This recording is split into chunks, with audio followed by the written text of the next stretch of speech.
다음 주 주식시장은 2000선을 전후한 박스권 흐름을 이어갈 전망입니다. 1분기 실적 불안감이 여전한 가운데 경제지표 개선 여부와 환율이 변수로 작용할 것이란 분석입니다. 전문가들의 의견을 화면으로 만나보시죠. 전반적으로는 글로벌 증시가 강한 흐름을 이어가고 있지만 국내 증시는 외국인 매도나 기업 실적에 대한 불안감 때문에 상대적으로 약세 흐름이 이어지고 있습니다. 다음 주도 아직까지는 실적 시즌 이전이기 때문에 주시장의 불확실성이 좀 더 있을 것으로 보이고 4월 초 중순에 기업 실적을 확인하면서 주시장의 상승세가 다시 나타날 가능성이 있어 보입니다.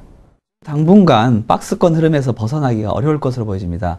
대북 문제가 여전히 발목을 잡고 있는 상황에서 1분기 실적에 대한 기대감이 여전히 낮은 상황 속에 있는 상황이기 때문에 실적 기대감 악화와 또 대북 경제 대외 여건 악화라는 부분이 지수의 변동성을 만들어내는 요인으로 작동할 것으로 전망하고 있습니다.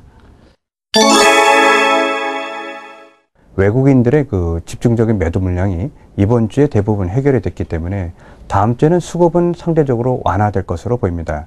다만 월 말로 갈수록 1, 4분기, 특히 3월 거시지표에 대한 불확실성이 있어 보이는데 특히 한국은 1, 4분기 GDP 성장률이 1%대까지도 떨어질 수 있다라는 불확실성이 있기 때문에 다음 주 주식시장은 기업 실적 이전에 거시지표를 먼저 한번 확인을 해봐야 될 것으로 보입니다. 국내 대북에 대한 그런 변수를 지켜봐야 될 것이고요. 또 하나는 원달러 환율이 상승을 했기 때문에 환율의 지속성 여부를 좀 지켜봐야 될 포인트라고 볼 수 있겠습니다.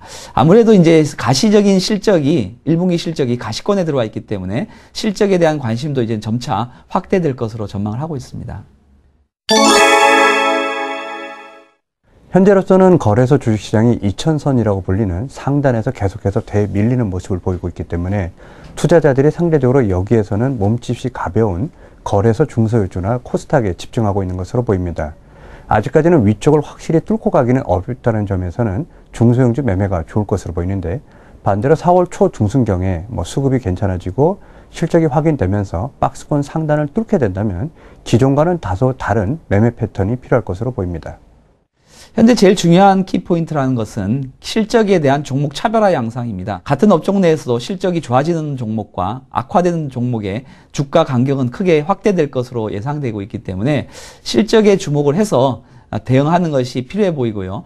또 하나는 부품주들, 그 다음에 이제 소재주들, 이와 같은 쪽으로 어닝 개선이 나타나는 중소형 종목도 관심권에 넣어두고 봐야 될 것으로 전망하고 있습니다.